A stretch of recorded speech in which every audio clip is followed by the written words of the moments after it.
Hello, welcome to another episode of Manga Monday. I am Jason Hahn, and today we're talking about My Hero Academia, chapter 372, and we're going to start off the conversation with talking a little bit about the new episode of the anime, which is the 6th episode of season 6. But I am Jason Hahn, host of Manga Monday. I am a writer for ScreenRant.com. I write a lot of video game related stuff, but I'm a huge manga fan, so started Manga Monday to talk about the new chapters of series we love. And I've got a couple buddies here to talk about new My Hero Academia stuff with me. Steven, how you doing, man? Hey, good. Yeah, my name is Steven, and I write for the manga slash comics slash anime section, as well as a few interview sections for Screen Rant. But yeah, I'm really excited to talk about this chapter, especially last time when I got a little emotional and was like, I'm not going to do this anymore. So Yeah, if you haven't listened to our previous My Hero Academia podcast, Steven here was in that one as well, and by the end of it, he was like, "Man, I don't know if I'm feeling My Hero Academia anymore, guys." So I'm excited to hear what about this chapter made him change his mind. But we also got Carlisle with us today. How you doing, man? Carlisle, I mostly write. I'm also a Screen Rant writer. Recently became senior writer, but yeah, I mostly write about My Hero Academia, One Punch, JoJo, etc. So yeah, excited to talk about this chapter too, because this is finally getting to something that I've been waiting to. But first, let's talk about the anime, because that was also cool. Yeah, the anime is currently covering one of my favorite arcs in the entire series. Anybody who hasn't been watching the anime, I highly recommend picking it up because they're absolutely doing a great job with it. We've previously spent a good amount of time kind of going over the anime episode, but this one especially was a lot of setup. And I honestly just kind of wanted to talk about a couple of my favorite bits from it. The anime currently, Shigaraki just was awakened with his newfound powers. Endeavor was the first on the scene, so we got to see some pretty cool little fight sequences between Shigaraki and Endeavor. And Shigaraki's still like kind of figuring out his powers, but at this point, he has all for one's abilities. Like he has a stockpile of quirks, and there's even a line in this anime episode where he's saying like it's like I was born with these quirks. It's like I could just use them so easily, and getting to see a couple of his abilities. And it's been a while since I've read the manga, so there was some bits in this episode honestly that I was like, oh, I don't remember that part. Not specific. They did change some stuff.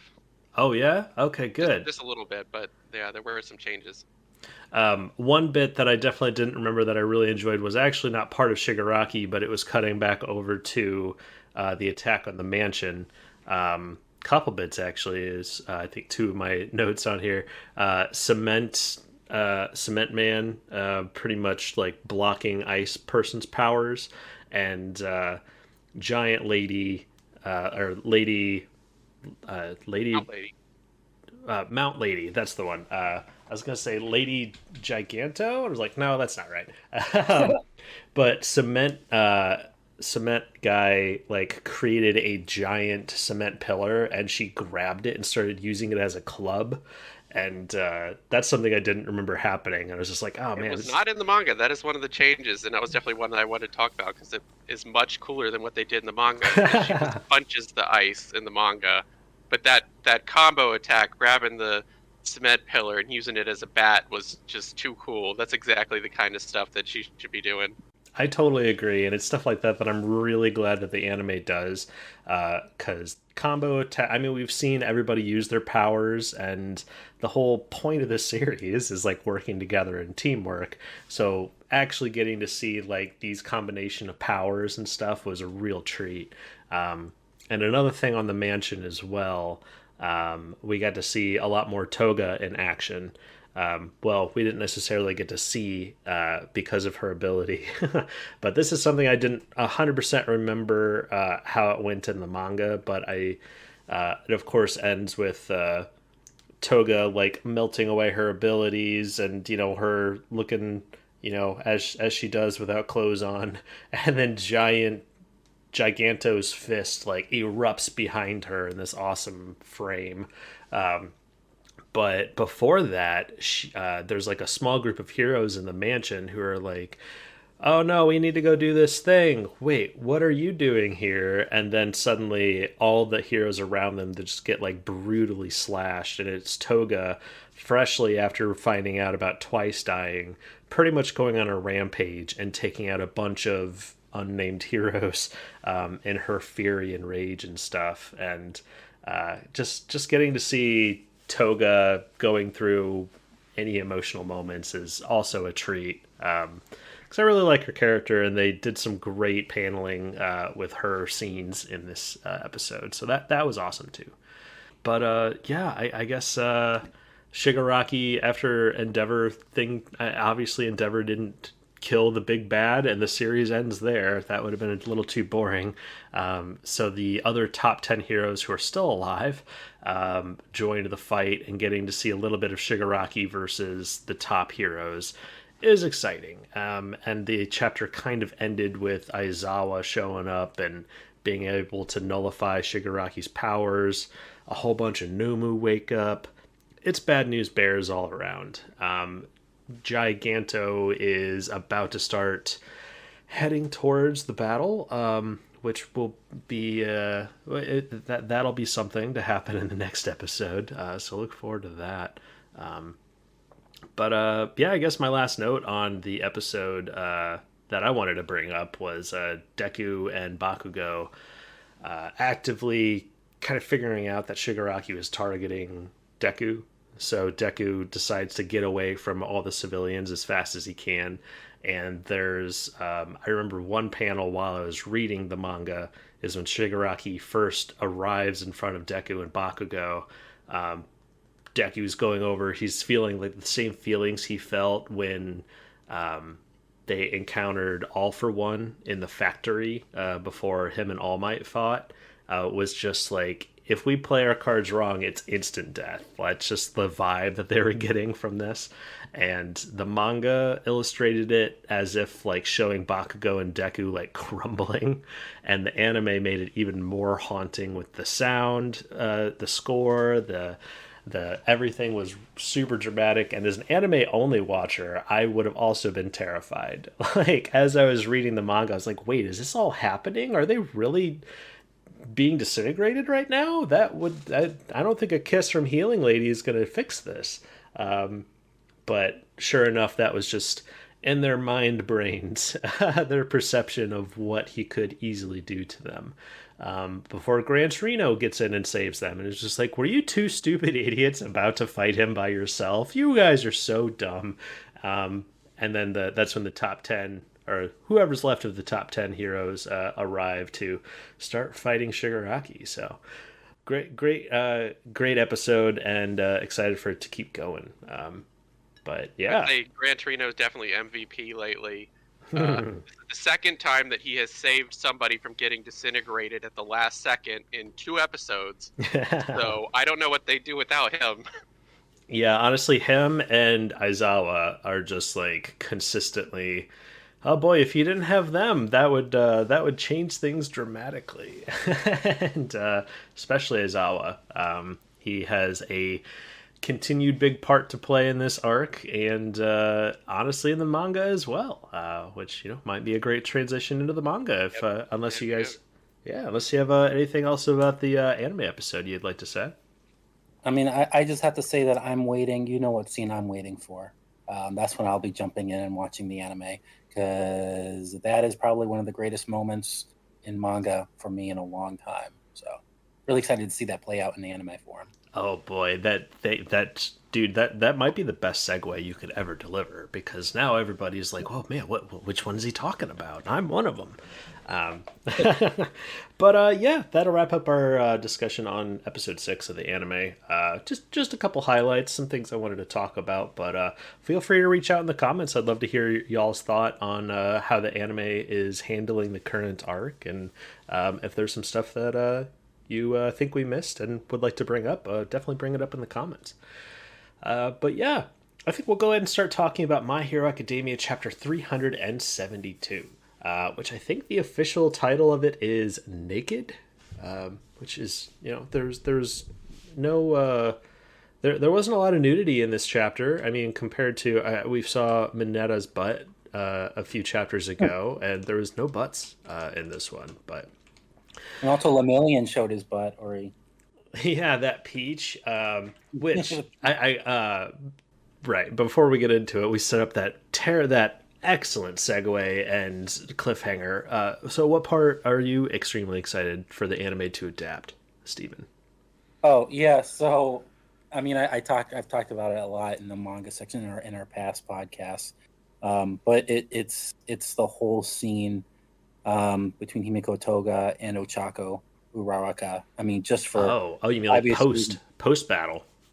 Yeah. I mean, that is probably one of the greatest moments in manga for me in a long time. Like after everything that's been going on in all these other series that I'm reading, that was a really defining moment for me. And it's like I haven't forgotten it, and I'm waiting for it to finally conclude in My Hero. Yeah, in the manga. It was just a great, like Horikoshi, like just setting that up was absolutely perfect, because it just like how different their characters are, and how much Ochako hurt Himiko and possibly changed her. I just really want to see how that concludes.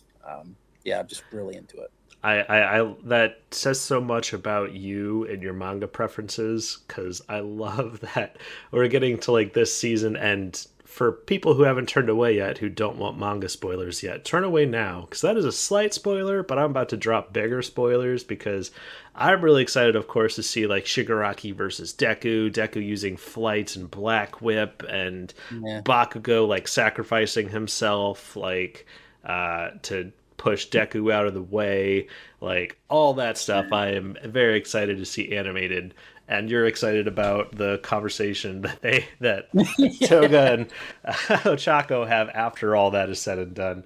I'm not saying it's any less, than my opinion or anything like that. I just think that's very funny. Mine is more than your opinion. Your opinion is less now. But yeah, it's weird. I love action manga, but I enjoy other aspects of action manga more, and I kind of see like as the action just like augmenting those other experiences for me. It's kind of weird. Like it's the same with romance. Like usually I can't just read a straight up romance, but when romance is in other genres, like it's amazing. It's just the way I work, I guess. Yeah. Well, yeah.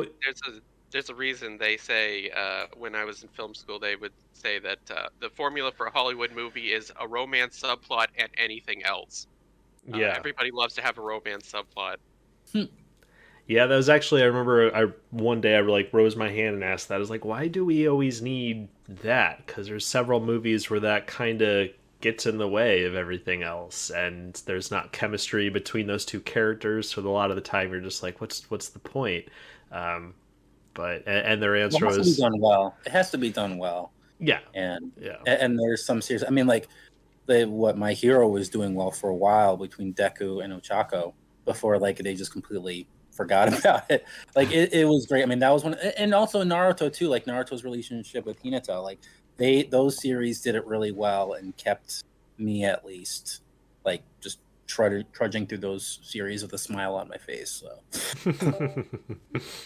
well, yeah, I mean, that is something that I really enjoyed about My Hero as well, and I kind of wish that they did more of right now, but I'm guessing the same reason that they probably didn't do it in Naruto. They have, I'm sure what the authors would say, I have bigger things to get to right now in this story. This chapter definitely had that. It's kind of all coming to a head. In our last podcast discussion for 371, I think this is all working really well for me. So well, I mean, I really enjoy getting to dive deeper into the heteromorphs and their plight and their, issues trying to fit into society. I just wish that it happened on, chapter 120 rather than 370. But they're driving it home here, and it's all kind of coming to a head. And honestly, I felt like this might be the last chapter of this little scuffle here. Getting to see Shoji and Koda, especially Koda's new ability, which it's a cool idea, and I like the setup on it. Like, as you grow up, your horns will develop more, and the bigger your horns are, the further you can communicate. But it's just, we haven't spent enough time with Koda to really know the limitations of his abilities. So there wasn't really any way for us to not know that this wasn't something he was previously capable of. Yeah. So I mean, it looks cool, and I absolutely loved that his attack is Hitchcock birds. Because in case you don't know, Especially fun using that against a guy who has a spider quirk. yeah, I didn't put that together. That's great. But yeah, for anybody who isn't in the know, there's a old movie in the 60s or 70s, directed by Hitchcock, one of the greatest filmmakers of all time, called The Birds, and it's just suddenly Love the ending. I was actually talking about that the other day. Oh, really? That's strange. Well, it's a fantastic movie. Hitchcock is a master of suspense, and everyone just kind of wakes up and birds are just attacking them in droves, and it's kind of a problem because there's a lot of birds. So I really enjoyed that, but the paneling here, getting to see the two attacks kind of lining up. Present Mike's there too. At this point of the chapter, I didn't really understand. He's just kind of yelling up into the sky, and I was just like, is that helping Koda or Shoji? I'm not really sure, but it was kind of unclear. But getting to see a little bit more of an expansion of Koda's powers is cool. Just again, it would have been great if we had his limits established earlier in the series. Then this moment would have been even cooler. It would have been even cooler if we, spent an arc with Koda and knew more about him and his abilities. Or could just done what Tabata has been doing in Black Clover, where you take a less known character and you have their power evolve in a completely insane way that makes you completely change your view on the character. That's something that Tabata's done really well. I mean, it could have worked here, but yeah, and I would say that's something that he does really well on Black Clover. Is as soon as he would introduce one of these characters, you pretty much understand their limitations very quickly, and you get to see them fail essentially. And then so when they later in the series, you see them try to use that failed ability, but they make it work and they make it better. It resonates a lot better, and I felt like, as cool as it was to see that, that's going to happen soon too. What was that? Sorry. No, I was going to say that's going to happen soon too in the next chapter of Black Clover, or in a few chapters. It's setting up for that again. Oh, excellent. Well, yeah, that's something that I wish My Hero was able to do a little bit better sometimes. And speaking of, wanting characters to do a little bit better, I mean, it's something that we established in the previous podcast, is just this has to fail. For the most exciting thing to happen in this story is, they get to the bad guys get to Kurogiri, and he's able to at least transport Spinner to Shigaraki's battle. Because I think Spinner being introduced into that battle, possibly to take out Aizawa, or just to disable the erasure quirk, would dramatically shift the tides of battle if Shigaraki was able to use his quirks. But it's just too exciting of a thing not to do. So we had to eventually get there, but just seeing even with Shoji and Koda, pulling out all the stops, evolving their abilities, going plus ultra. Sorry, I got to use the line. It's not enough. And I hate to use this word when we're talking narrative structure and stuff, but somehow Spinner is able to articulate his words a lot better in this even more horrendously transformed state. And he's able to rally the heteromorph mob again, and bigger and better almost. But after getting hit with a pretty cool attack from Shoji, he just re-armors himself, bigger and scarier, dashes right towards the hospital. Nobody can stop him. And this is actually the bit of the chapter where I was just like, holy shnikes, like this is one of the darker chapters in a long time, and the way Horikoshi like framed it up was kind of haunting. First, after he's shown launching towards the hospital, there's just a single panel of a handgun, and I don't know what that is. Well, yeah, on the page right before that, there's the guards who are like, "We can't take this anymore," like they're overrunning us. I think the threat here is that the police who are supposed to be keeping the peace may be about to open fire on these mutants, so it is more important than ever that we get them under control so that we don't have a horrible disaster. Oh boy! But we also still have Spinner to deal with, so it's like that's a tough call. Yeah, maybe we'll have to come back to the gun thing because everything that happens. Because yeah, I like that take on it, and that you're probably right on that too. It might be the outside forces just hitting the point where they're like, all right, well we have to start using our guns. But then a couple pages later, that gets possibly dispelled because we get to the hospital. Spinner explodes out of the first main door, and you see some of the mob behind him. And then the panel that honestly sets this whole thing up for it being one of the darkest moments, I think, in the series. One of them, you see a whole line of doctors and nurses like barricading the entrance. And above them, you see one of the guys in the mob, like a pig man, kind of looking at them and realizing, oh, that not to make this bit more comedic, but a couple chapters ago, we are just like, if they're able to convince the mob to be like, wait, are we the bad guys here? Like, oh, actually, I'm noticing by looking at this panel of Spinner like charging into the hospital, I think he's squishing a security guard or like a SWAT member who might have been holding that gun. So that might explain the whole gun thing there. So okay, that my curiosity is quailed on that. But back to the dramatics. We've got the nurse and the doctors making a barricade to prevent Spinner and the heteromorphs from getting further in, because this is a hospital. I mean, there's a lot of innocent people here. There's a lot of hurt and sick, and they're doing everything they can to try to protect these people.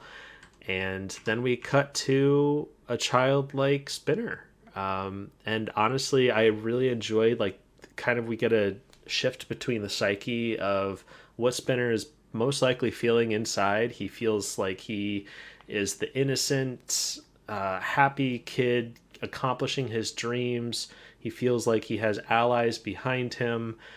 He's doing everything right, and you just see him running and laughing, and it's just like, I can finally be somebody. I've got all my allies behind me. In a haunting panel where there's no allies behind him, it is just white that's a space. Great panel.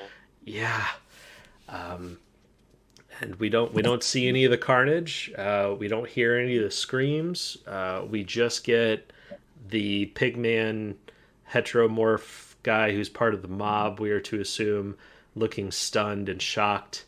And I guess we're led to believe that Spinner just charged through all of these nurses and doctors, killing countless to get to Kurogiri. We didn't go through, a whole chapter of him making his way through the hospital, going through floors. It's not like the hospital scene in the manga or the anime that we're going through right now. It's not like we have to spend a while getting to the basement. It's all just showing Kurogiri, or showing Spinner's like psyche, thinking he's doing the right thing. And then right after the panel of I've got my allies behind me, you see the monstrous Spinner looking behind him. There's nothing. There's just darkness. And again, I hate to use this word in narrative conversations, but somehow Present Mike is there. He caught up. He wasn't there in time to help, I guess, push to get him to stop him from killing all those doctors and nurses. He just somehow conveniently got there at the same time. that Spinner got to Kirigiri as well. Um, and yeah, the chapter ends with them both yelling towards Kirigiri. Again, Present Mike's voice, his whole power is his voice. He's supposed to be able to be a lot louder than everybody else. So ideally, he wouldn't even need to be there. But I guess it's just, to set up the dramatics of of the cliffhanger and stuff. But we've previously been established that all they have to do is say like Shigaraki's name or All for One's name to Kirigiri for him to wake up. And any time that we've had like Present Mike or Aizawa talking to Kirigiri, their old deceased friend who's been converted into this weird hybrid of a Nomu, the best they were able to get was maybe a finger wiggle or something in trying to get him to respond to them. So yeah, I don't see this ending very well, but honestly, just like this chapter, just like the artistic decisions here, like everything that was going on, as much as like Shoji and Koda tried, like it was a pretty it was a pretty dramatic and gut punch of a chapter, honestly. But I've been ranting and raving for a while. I'd love to hear your guys' thoughts. Yeah, I think we've seen this chicken-headed doctor before. Like he's shown up in some of the hospital scenes a couple times, I believe. So like this is definitely a character that we know who definitely just got stampeded right over by Spinner. And it's a great moment to kind of have those guys realize like these aren't like the cops out there defending the status quo. These are just doctors, not with any weapons, not doing anything. They didn't do anything to deserve this. It's a great are we the bad guys moment. Mm-hmm. And it was established with literally just like two panels, like the perspective of the pigman there. Well, actually, I guess maybe three panels, because we get Spinner being there, we get the mob coming in, and Pigman being like, haha, yeah, wait, what are we doing? And then it just him realizing, like, oh man, this is not good, to the shock of him seeing stuff that we're not seeing as as an audience here, which I'm kind of clicking in a little bit more. Yeah, we get like a very small, very small detailed panel while Spinner is about to like go into his childlike psyche. It's not even a panel, actually. It's kind of, I don't know the official manga term for how this layout works, but it's on page 12.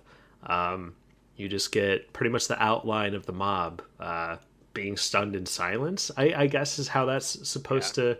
So yeah, I totally missed that the first time around. That's interesting. I've never seen a manga have something like that outside of the panels before. Yeah, and it almost speaks for their experience too. Like it shocked them out of everything that they're doing. It shocked them out of the confines of the manga panels even. Like the more I think about it, the more I'm in love with it. Like that's, oh man, this was a great artistic chapter.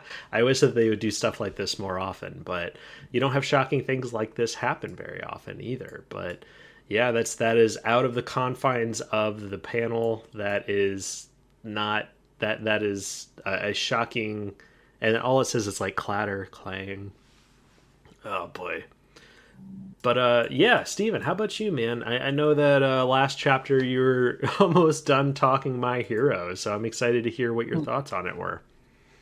Yeah, I mean, actually, I mean, the two cells or panels that really resonated with me were not anything that you guys were talking about, but it was the closing scene. I'm just really happy that Kurogiri is back, and it actually justifies, how My Hero seemed to just like gloss over Kurogiri's story originally. Like, and I remember, Carlisle, you wrote a story about that like a year ago. And because I was writing about this morning, and I was like, I gotta find it and I gotta link it because it's completely perfect. And I ended up finding it. But it's I felt initially, and you did too, Carlisle, is that I felt Horikoshi was just rushing, through like trying to finish it up, which he has been, and it seemed like that was very much the case with Kurogiri,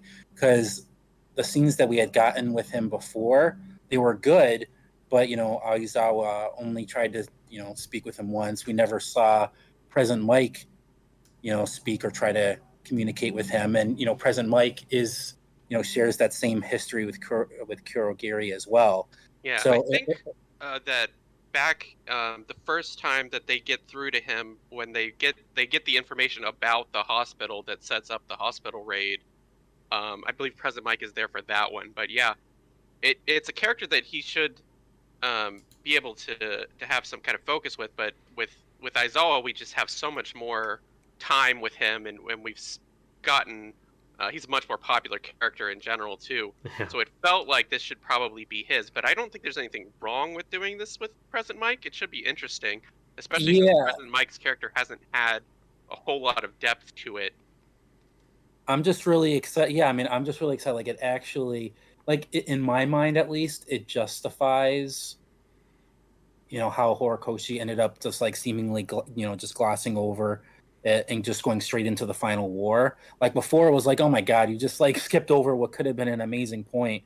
But I actually feel like that the way he's setting it up now is a lot better than what it could have been if where before, like if we saw President Mike and Aizawa trying to connect with Kurogiri, in normal circumstances. Because right now, it could happen in this higher suspense type of situation where there's major implications, and actually too, I mean the unofficial translation does that a little better, but and I don't know why, but in the official translation on the Viz website,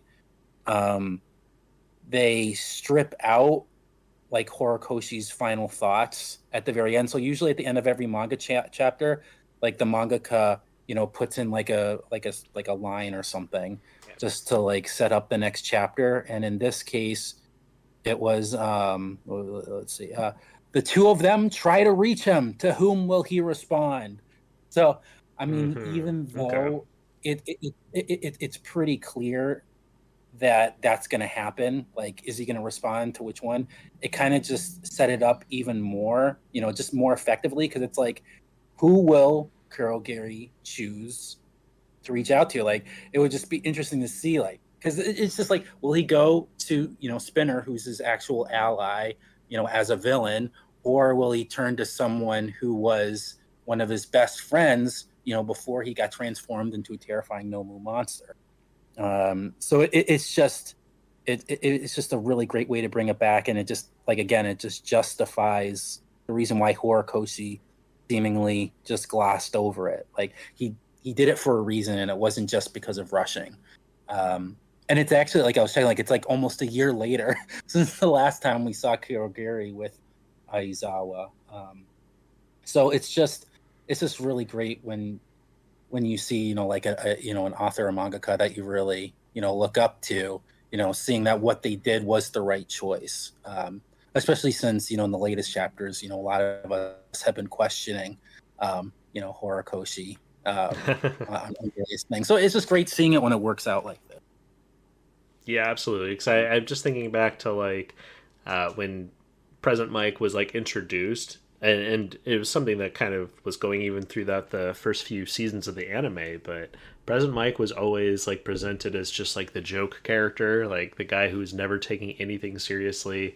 He was the comedic relief, and it kind of got me thinking too. Like, how many times like people casting directors will cast like an anime character, and at that point they don't know like what that character is going to be going through 100 chapters later because it hadn't been written yet.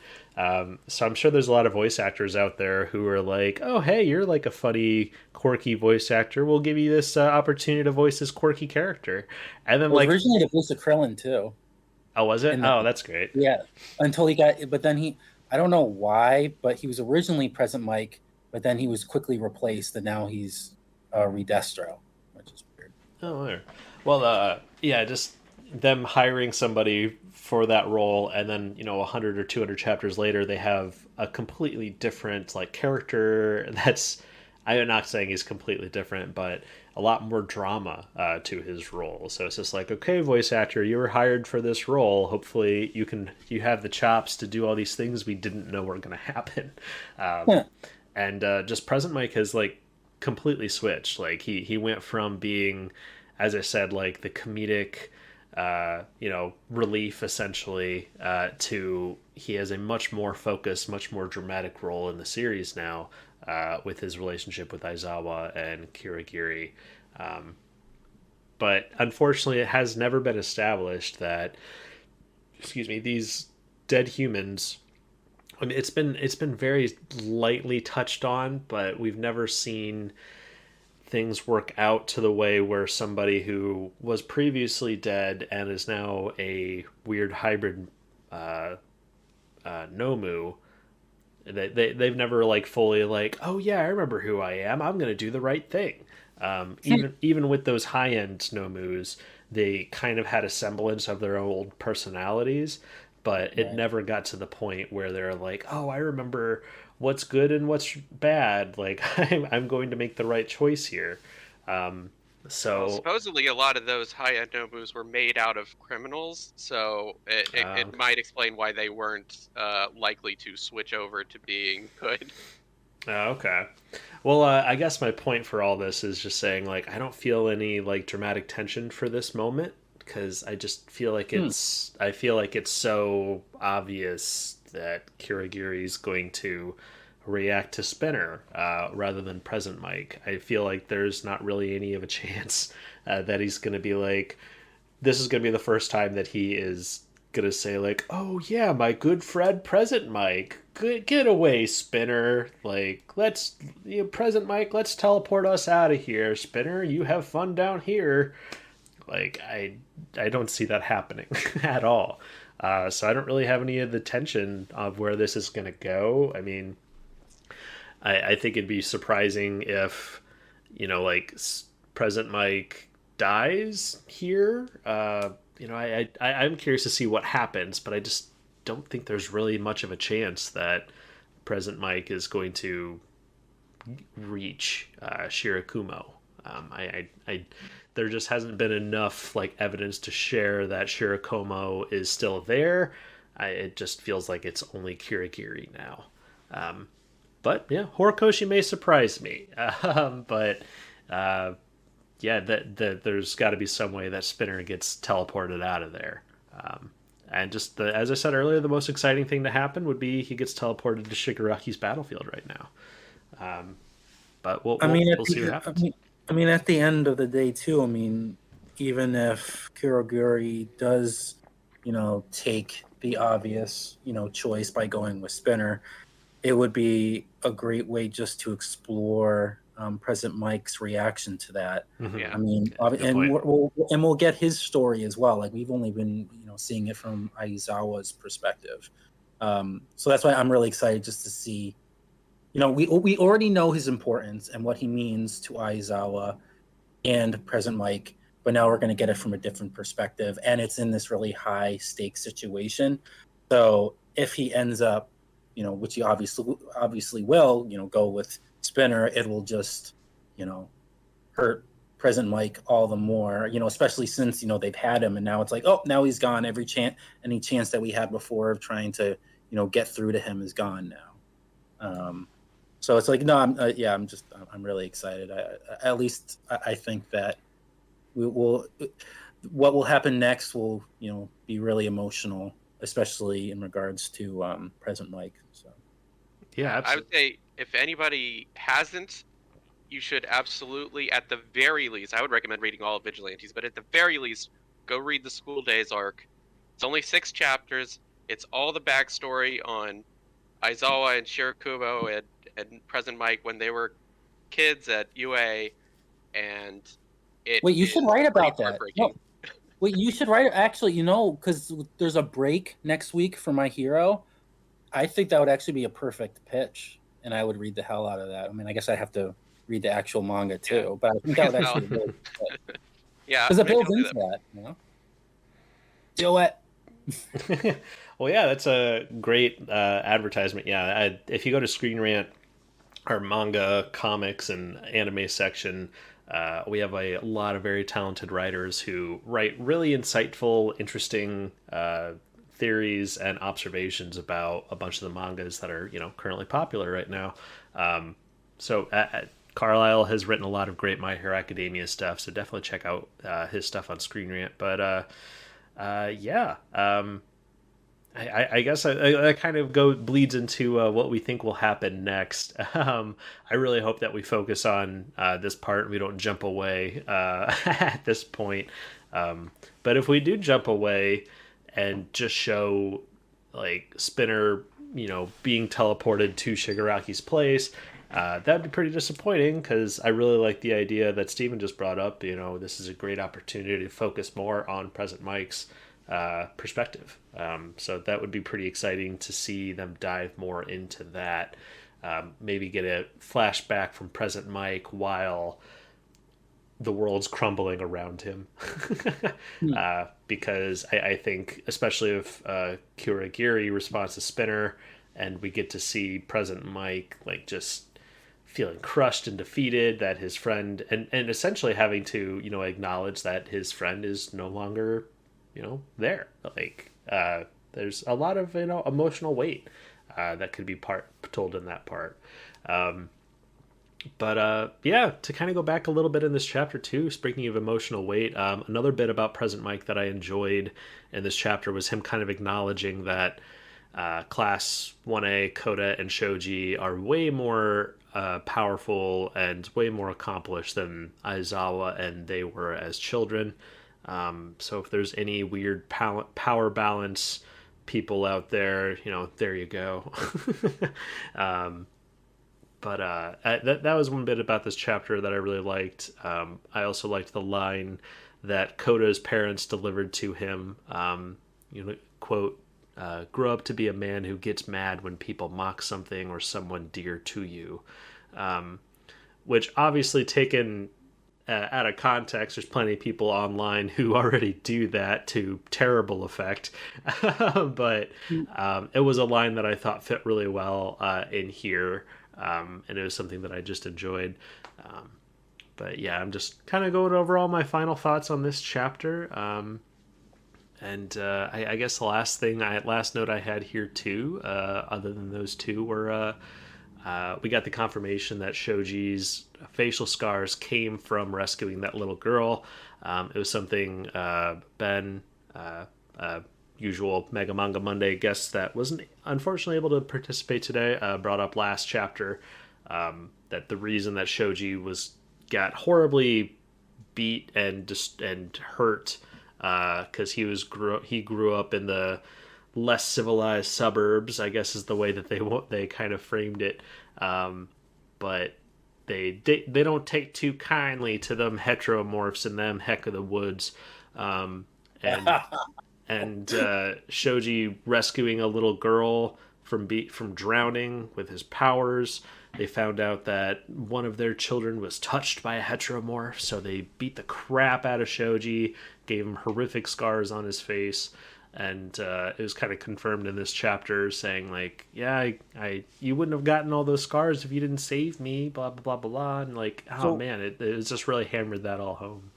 So, and actually, that's a perfect segue because that's like the other part of this chapter. So it was the Kurogiri one, and then also this one scene that basically, for me at least, saved this whole Shoji arc. Oh, okay. And I don't know, like I originally I felt like that the unofficial translation did it better, but at the same time, not really, because when you think back to the last chapter when we first saw the scene where he's saving the girl, that was when we first see that he says, rather than focusing on the negativities, I always focus on the happy memories, and that's the happy memory that he, like, I won't say happy, but positive. Mm-hmm. And it's just so intense that we only. He only focused on the positive side because the negative side, which we're seeing now, is that he got scars from it.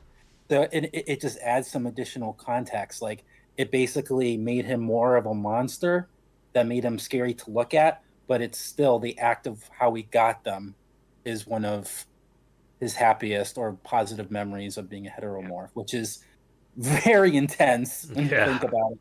And the manga did, I mean, the unofficial translation, I like how it did it too. So, here, the official translation is that, he got hurt while he was saving her and that made him scary. But in the unofficial, and I guess this isn't as a happy moment because it's just like, if I hadn't almost drowned, then your face wouldn't have become so scary. Oh, man. So when I was reading it, I was like, when it was still kind of uplifting to the point where it's like that was his favorite, like his most positive moment. So even though her response was so tragic, the fact that he was able to, cut that out and not focus on it said a lot about his character. And I think I'm gonna do a thing of comparing this. But it's just because both are really good, just because, one, like the official translation makes it where he got, deformed doing some more deformed. I can't say he wasn't deformed before, but, he was made more into a monster in other people's eyes by doing something positive. And then in the unofficial translation, it was actually a really sad moment for him that he was able to make positive in his mind by only focusing on the positive. So I like both readings, but it was just a great moment that really saved this whole arc for me. Because before, like we've all been saying, like we wish that this happened earlier, or I know Ben was saying, it's just window dressing at this point. But by revisiting this story that was in a previous chapter, it kind of created that whole dynamic of revisiting a past event. So I'm like getting that fulfillment from this. So I'm just really happy about that. Well, good, man. I'm glad that you've turned. I'm glad that this chapter really brought it all together for you.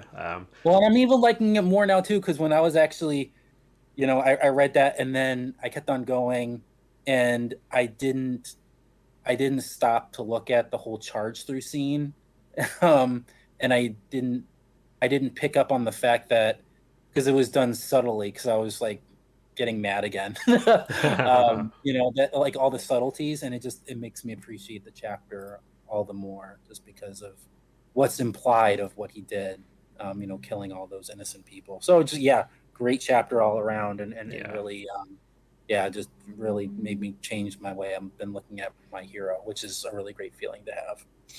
Yeah, absolutely. Definitely in a few of our previous My Hero podcasts, we've kind of, oh man, not loving this, but it's something that we keep on holding on to. That Horikoshi, still the series is a potential where each new chapter that comes out could potentially be a banger, and this chapter was that for me. I enjoyed 371, the previous one as well. But yeah, excited to see where it goes from here. But Carlisle, did you have anything else on this, man? Just one last note on Shoji. They kind of is this concept of like a scar that you can wear with pride. Not something that you got in an accident or that something that wasn't necessarily your fault, but I would say that this is a scar that you can wear with pride, and hopefully after this chapter he can take off that mask and I like that approach life without that on there now, and be proud of the marks that he has. That would be I love that. That makes me even love it even more. Awesome. That's great. Yeah, I mean they've told so much development for Shoji in these very few chapters, honestly. Like they have successfully built him up very well. I'd say more than Coda personally. But maybe Coda still has some stuff to do. We'll see. I think that'll about do it for our Mega Manga Monday chat on My Hero Academia. Unless you guys had any more thoughts on the anime or chapter 372. I'm just waiting for that big Toga moment in the anime, which is coming up.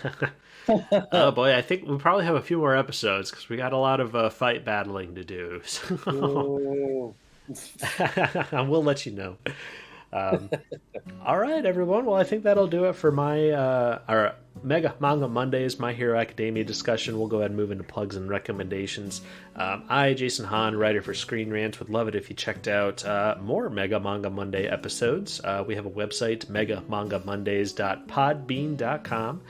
There you can check out all of our discussions. We talk about new chapters of One Piece.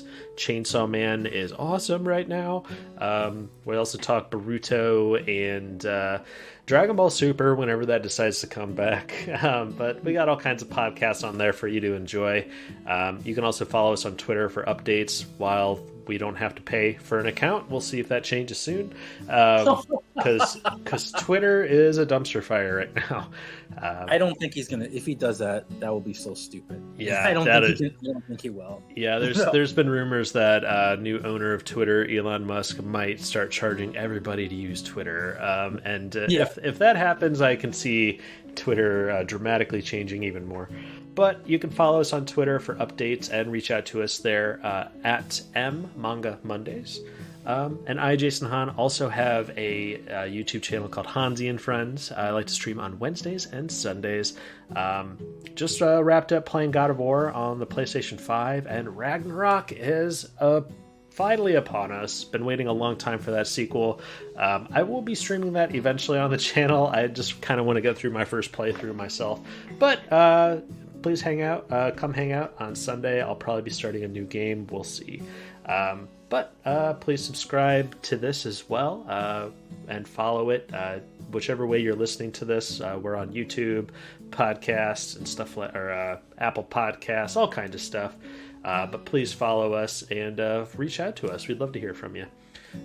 But Steven, how about you, man? Any plugs or recommendations today? I'll just say that I was able to. So yesterday. I don't know if anyone's following it, but on Disney Plus, Zootopia Plus came out. So it's basically the follow-up to the Zootopia Disney movie, except it's basically 6 very short episodes that focus on some side characters from the original movie, and that gives them more depth. And what's really great, it's like these episodes take place during the actual movie, so it just like provide it's more perspective to particular scenes. And luckily I was able to, see it a little bit early, about a week ago, for some interviews that I had for the Zootopia Plus. One of the interviews is up now with the voice actors of Judy's parents. So that's Stu Hops and Bonnie Hops. So the actors for those guys, and then my separate interview with the 2 directors and producer for Zootopia Plus, which should be hopefully coming up soon. Oh, cool.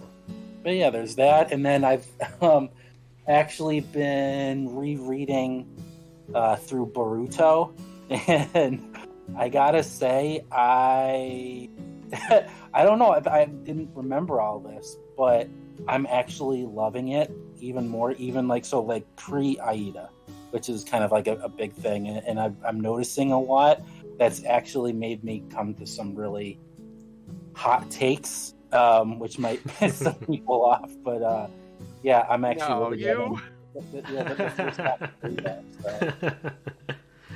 Well, we talk Boruto sometimes on our podcast too, so check those out as well. But yeah, that's kind of something that I think My Hero Academia will also benefit from with hindsight. Not having to read it week from week, but being able to read it and at your own pace is definitely a different experience that some series benefit from greatly, while some others I think suffer. I personally kind of enjoy the time of waiting, because you get this opportunity that we fully take advantage of and have built an entire podcast on, being able to speculate and think, okay, well, this might be meaning this, or this might be meaning that. And that's something that kind of goes away when you're able to just binge the entire thing. Say with like Game of Thrones, like major character death at the end of a season, you have all summer to talk about it and think where it could go next, and then that character gets brought back to life, and you're like, oh, well, that changes things. And somebody who can binge all the way through it and experience that death and revival within the same night of binge watching, it's a completely different experience. But that works better with some mangas. So that's interesting to hear. Here is my hot take, though. I'm actually coming to the conclusion.